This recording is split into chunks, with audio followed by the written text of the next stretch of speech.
But in a situation where you find that a person look at the situation, not necessarily tribal or regional. but I have said that.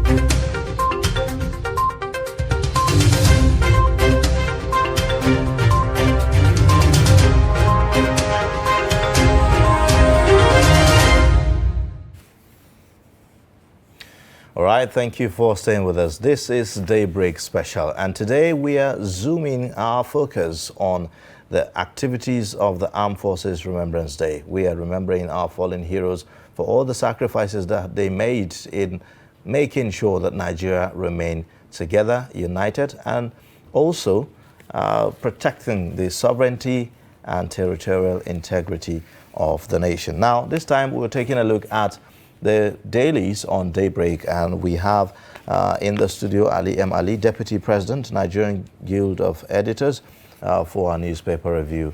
Good morning and welcome to the program. Thank you for having me. Good morning. All right. Good morning, viewers. Yes. Now we'll begin with Daily Trust newspaper this morning, and there are quite a number of stories there. The lead story is an exclusive interview with former Head of State Ibrahim Babangida, and he talks about why he didn't remarry.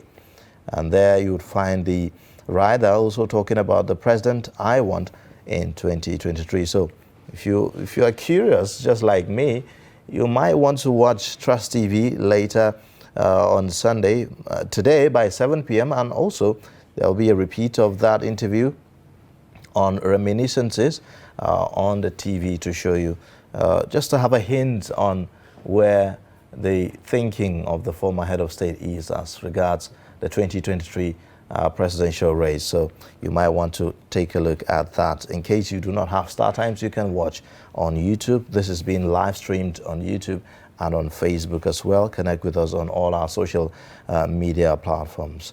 Now, other stories there. Nigerians pay tributes on Armed Forces Remembrance Day. You'd find the details of that on page 4 of the Daily Trust newspaper. And then the next one, Inside Life of Women Turned Breadwinners. The writer says, I break stones to take care of my kids. And that's according to a widow. 5 of my children completed secondary school through my effort. And the next one, my husband is an employee of my tricycle business. You'd find details of that story on page 5 and 6. The next one is a feature. After festivities, Nigerians tell tales of January hardship. Of course, we know the popular saying about January, that January is a month with 6 weeks. Exactly. You know, and that's because of the festivities. Usually it comes with a lot of people spend a lot of money during festivities. And they find it difficult to recover during January. All right. Now, the next one says, Inside Politics, Ekiti Governorship, all eyes on Fayemi Tinubu as 7 jostle for APC ticket. I think these are the major stories on the front page of Daily Trust newspaper this morning. All right, so next we're going to be looking at the Punch newspaper, which carries this headline. It says, time running out for new electoral bill, says INEC. And that is the major headline on the front page of the Punch newspaper. And the rioters there warns law should be in place at least a year before polls. And then holds by-elections in Ondo, Cross River, Imo, others February 26. That is the major headline on the front page of the Punch newspaper. It says, time running out for new electoral bill, says INEC. Another story on the front page of the Punch newspaper is 2023, trouble for Atiku, Tambuwal, others as Afenifere or Haneze reject northern candidates. That's a story on the front page of the Punch newspaper as well. So you can find that story on page 18. And there's a story here on page 4 on the Punch newspaper that says, I hope God listens to our prayers on security. That is coming from the president. That's a quote attributed to the president, hoping that God listens to our prayers on security. And then there's a story here about Nnamdi Kanu. Well, he's advising his supporters to be civil while coming to witness his trial, Kanu tells supporters. That is a story that you can find on page 5 of the Punch newspaper. When we come down the front page, we'll find some stories about security here. Amotekun grills 7 northerners nabbed with over 30 dogs, charms, cutlasses, in Ondo. That's the story on the front page of the Punch. Another story on page 7 says, police blame poor intelligence as fleeing Zamfara terrorists kill 40 Taraba vigilantes. So that's the story on page 7. On talking about insecurity, the police there blaming poor intelligence as fleeing Zamfara terrorists kill 40 Taraba vigilantes. So if you're interested in any of these stories, pick up the Punch newspaper. Those stories are actually there. All right, next one, The Guardian. Here it leads with the story, 2023 presidency, stakeholders weigh southwest-southeast chances. You'd see the writer says southeast must negotiate with other zones. YCE in Igbo should do away with sense of entitlement. That's Oki. And then Tinubu's interest against natural justice, Ohanese's gripe. APC candidate likely to emerge from Southwest. And then stories at the bottom there. WHO, Omicron fueled COVID-19 surge, flattening in Africa. And then you see also APC convention may hold February 25th. Tension in Delta as suspected herders attack community. And then the other stories there says Nigeria lost 2,927 males to road accidents in 9 months. At the bottom, Southern Middle Belt leaders insist on power shift to South. That's on page 4. And then you also see customs kills 2-year-old girl while chasing smugglers. That's also on page 5 of the Guardian newspaper. These are the major stories on the front page there. So next we will look at the Nation newspaper on Saturday. The third major headline there in front of in the front page of the Nation says APC governors set for showdown talks over convention and primaries. And the rider there that says National Convention may hold on February 25th. That story comes on the front page of the Nation. And when you go to the top of the page there, you'll find still on politics. Don't present unqualified candidates for Ekiti Oshun polls. INEC warns parties. And then rider there that says to hold by-elections in Ondo, Plateau, 2 others February 26th. Then some stories there about security. And says gunmen tied me, shot my children one after the other. That's a father there recounting his experience. That's on page 12 of the Nation. And towards the bottom of the page, you'll find police repel Boko Haram attack on training college and deny abduction of officers. Another story here attributed to the president will prevail over security challenges, Buhari tells Nigerians as he hosts Grand Khalifa of Tijaniya movement. That is a story on page 4 of the Nation. Then another one that you might find interesting. Family returns 11 million naira unearned pay of deceased Yobe civil servant. That is a story there on page 5 that you can find on the Nation. NDLEA mum over Obi Cubana's arrest. That is a page question. That is another story on page 25. Then another one on page 11 says, my husband murdered my 3 daughters to traumatize me. That is on page 11 of the Nation newspaper. So if you're interested in any of these stories, they are there on the Nation.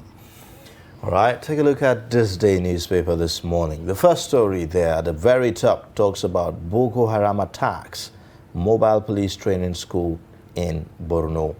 ISWAP releases video of its men ransacking Army Institute. Chibok also invaded. Well, the other story below that, Buhari hosts Grand Khalifa of Tijaniya Islamic movement. And then below the nameplate, you'd see Irabo.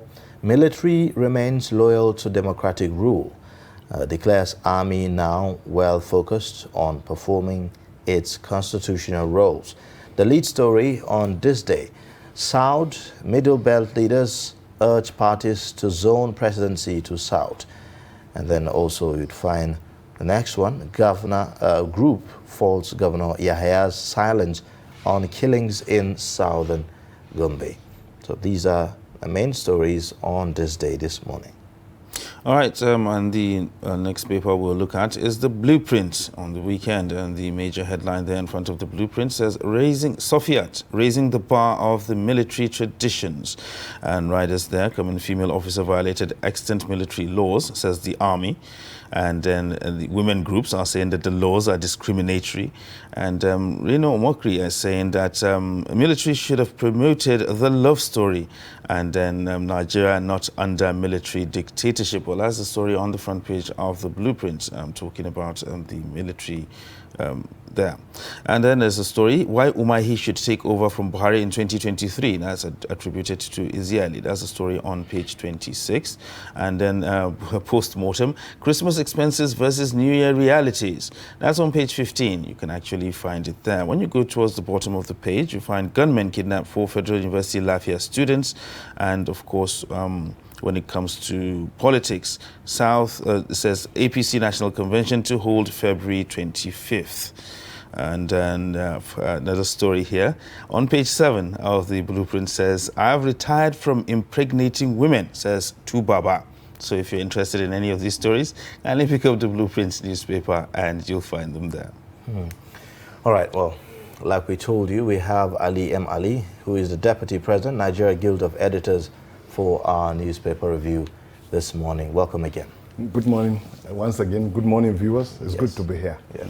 Yeah. All right, well, the conversation about 2023 politics seems to be getting louder. I mean, for each day that passes by, we thought it would come much later, but already we are seeing that January is kickstarting a litany of campaigns already, if I may, and not even the Armed Forces Remembrance Day will, sway these conversations from appearing on our national dailies. Do you think that there's a disconnect? Because I'm not seeing any story, except for a few mentions, I'm not seeing any paper leading with the story about Armed Forces Remembrance Day. Do you think that there's a disconnect there?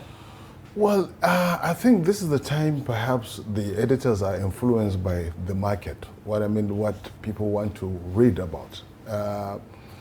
If you like, Armed Forces Remembrance Day has become a routine, annual routine, but people are more interested in who is likely to lead them by next year. So the editors are not mindless of this expectation by the generality of Nigerians, even those who are totally apolitical.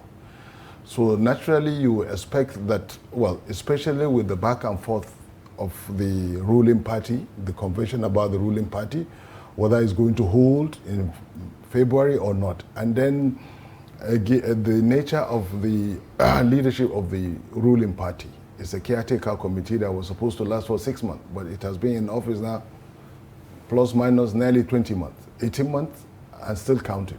And the likely scenario that the leadership of the interim leadership of the ruling party may be extended to June. So these are the issues that will linger and will dominate headlines. Yes, it's curious that newspapers are not reflecting, especially an important day like this.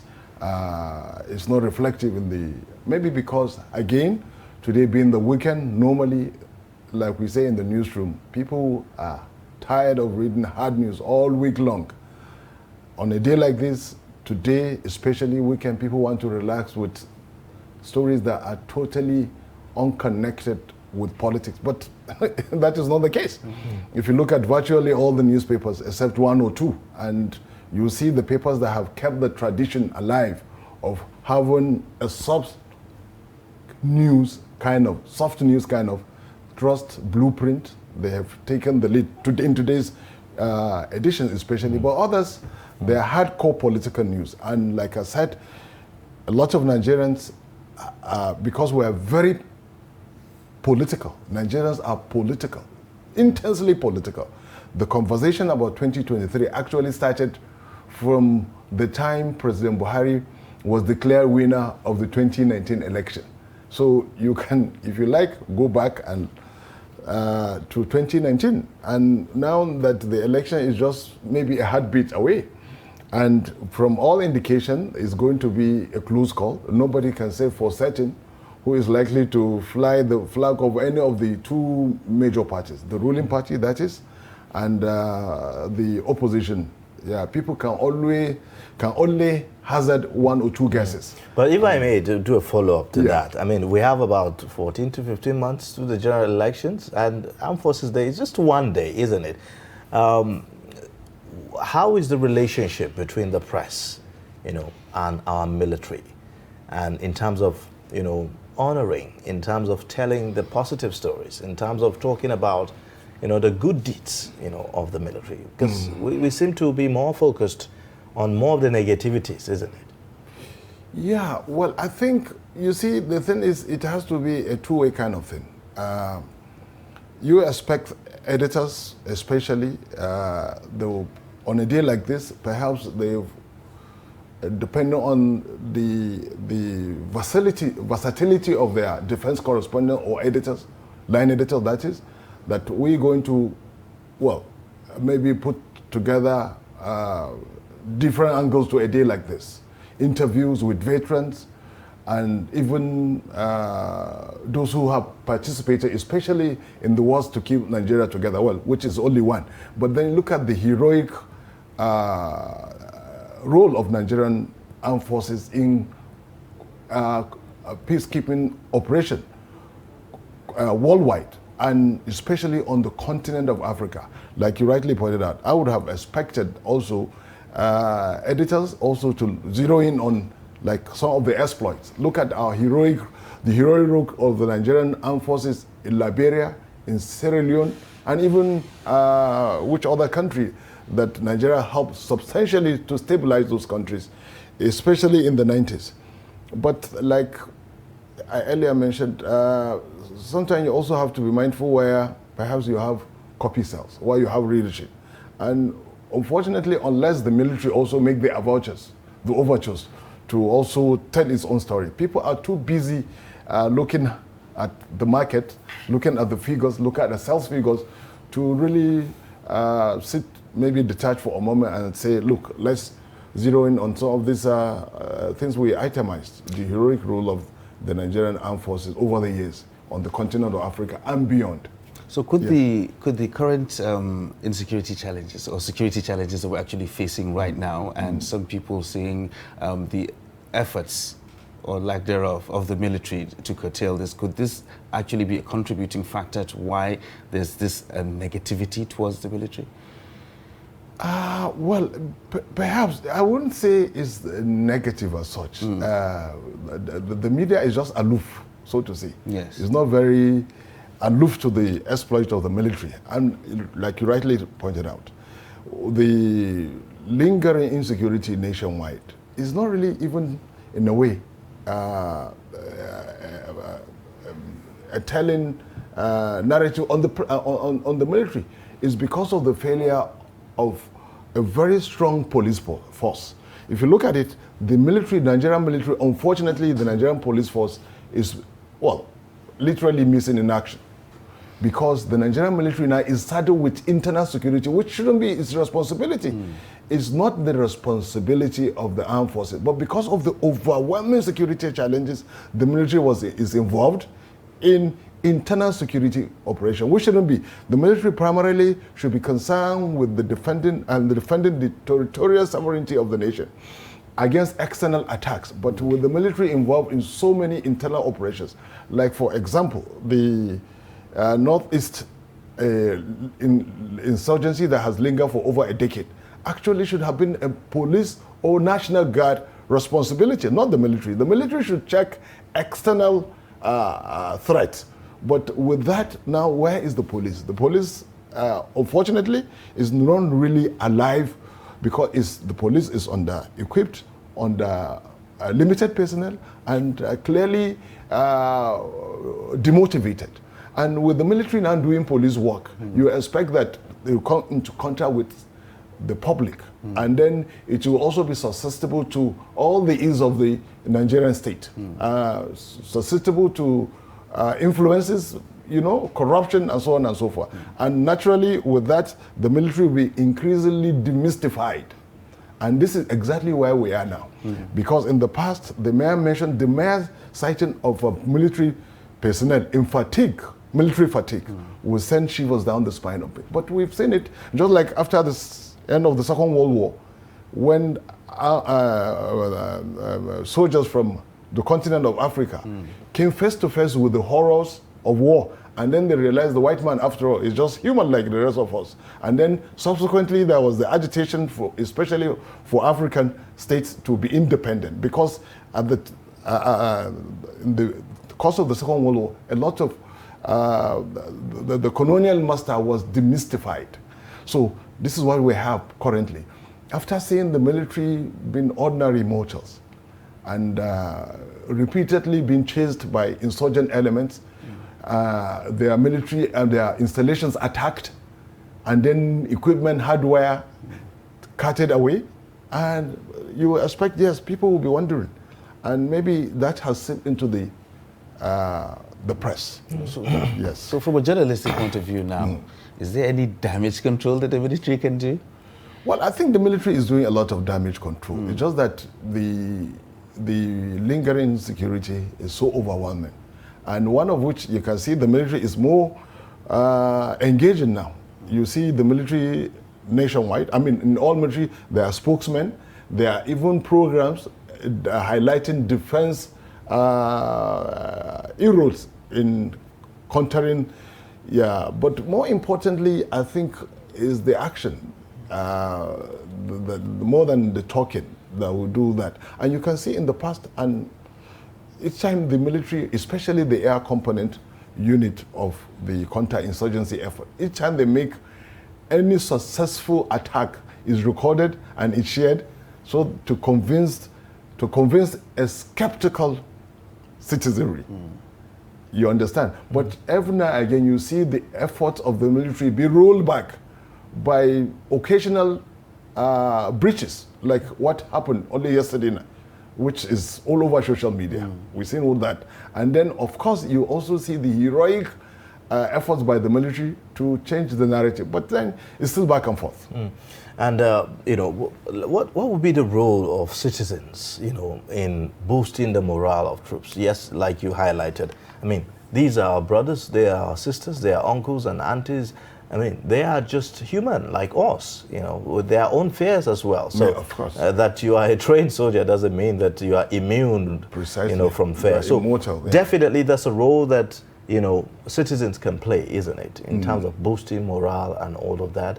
How much are we doing with respect to that, and how well can we do that better? Well, I think maybe there is a lot of room for improvement in that direction. For example, we are very prayerful people. We are very religious people. How often do you get to hear of special prayer sessions being organized for the military to succeed? That is the beginning. How often do you get to hear that? But you hear all the time that so number of clerics have been assembled for one politician to succeed at the polls. So we can begin from that, because we are a deeply religious country. Even the Constitution recognizes that we are a multi-religious and multi-ethnic entity. So, and then our own attitude to the military, especially military personnel in uniform. Sometimes because also the mindset of the average military, especially those at the bottom of the ranking order. Sometimes they are very combative, needlessly combative. Elsewhere, for example, the United States, the military in public, they are highly respected, they are given preferences. In public, for example, they bought, once you are in uniform, you take whatever public transport free, you are not charged. Let's begin to do that here, to give them a sense of, look, they are sacrificing lives and limbs, so that you and I can sit in a place like this and look at issues. And that's another way, giving them public respect and recognition. And then every military personnel do not just drop from heaven. Back home, he has a ward, he has family. They should be respected from their roots, you know. But often the time, because they serve and they're far away from home, some of them, they have totally disconnected from their ancestral homes. I have known of military officers or military personnel nationwide, all over, either security, because they've been uprooted from their Families. kids. Yeah, their kids have no sense of connection with their ancestral home. So I think it's important we have that greater community-military relationship. So with that, perhaps, and then the military also, especially those at the bottom of the ranking order, should be a little bit more civil in engaging citizens. I've seen instances of needless brutality, molest, if you like, which sometimes have been captured with the ubiquitous smartphone all over. You see it. And I think the military also have taken steps to rectify this perception that is all about brutes, about browns, and really brains. So while we're still on the issue of the image of the military, Yes. can the military benefit from a better relationship with the press, so to speak? Yeah, I think it's actually benefiting, because look, if you see the relationship now in all the three arms of the armed forces, Navy, Air Force, and Army, they have spokesmen, they have Department of Public Communication, and I know for a fact that those who head in those departments are all constantly engaging with the media. They may not be as suave as perhaps corporate communication personnel in, say, the banks, for example. They may not be as suave as that and as persuasive as that, because they are military people. You know the command structure. Until the Oga at the top, let me use that expression now, clears that. They may not be even proactive. But you can see that they've taken that steps to perhaps get close to the media. And I know that from time to time they engage the media, various levels, workshops, and then taking them even on some of their missions. Yes. And I'm aware also that they have these civil military departments, you know, in the services that do all of that. Now, talking about, you know, changing the face of the military, demystifying, having that human face to it. There's a story that trended, you know, within the year, I think from last year, about this female soldier who was proposed to, you know, at the NYC camp, and that video went viral on social media. She was detained, you know, and that, you know, there were all sorts of conversations that emanated from that. Was that a missed opportunity in your thinking for the military or the army to use that, you know, story to maybe begin to change some of the narratives that people have about the military? I think, yes, perhaps it was a missed opportunity, especially given the harsh penalty that followed that public display of affection by the suitor of the military. And for Christ's sake, these are young people. You expect that. Even in developed democracies, developed armies like the United States, you see that often public display of affection. You see people, proposing to their loved ones in public, in uniform. You see that all the time. And to me, really, the military should be seen, that, like you said, was a missed opportunity. But then I think also the Nigerian military statute there is so strict on what they think could be public embarrassment for that. You understand? But to me, clearly that was a missed opportunity, and the military should have handled it better, much more better, and then cash in on that. Let them know, after all, we're people. They are people, they are part and parcel of the society. But the argument is that they actually have extant laws that exactly. That's why I mentioned that. Yeah, and those laws were twisted, or should I say? Yeah, exactly. You understand? And they believe that if they are, without those laws, they are not who they are. Exactly. So that's why maybe they came down so hard on the military. You see, any piece of law that you cannot enforce in totality is anachronistic. If you can't enforce any piece of law, And I think if, yeah, there are extant laws that I mentioned earlier in the military statute, you can't, there are certain things, they're a complete no-no. But you see, that's why laws are not cast in iron. They're not cast in stone. From time to time, you look at existing reality. For example, in the past, it's virtually impossible to go live. For example, have a program here, you have it on your own social media platform. So, but the time you say we're in digital age, you can't say you want to stick to the old ways of doing things. The reality is that times have changed. We are living in digital age. The military should review its extant laws and let them fit contemporary times. I mean, look at the public attention that video got. You know, for a long time, people have not spoken about the military that much. You know, exactly. So, you know, maybe that could have been an opportunity. But yes, we understand that there are codes, you know, by the military that needs to be respected. But like you said, they are not cast on stones. They are not cast on stones. Well, let's talk about the loyalty of the military to democracy. It's something that we saw here. One of the stories on the This Day newspaper, General Lucky Rabo, the Chief of Defense Staff, says the military remains loyal to democratic rules. And he says that he declares that Army now well focused on performing its constitutional roles.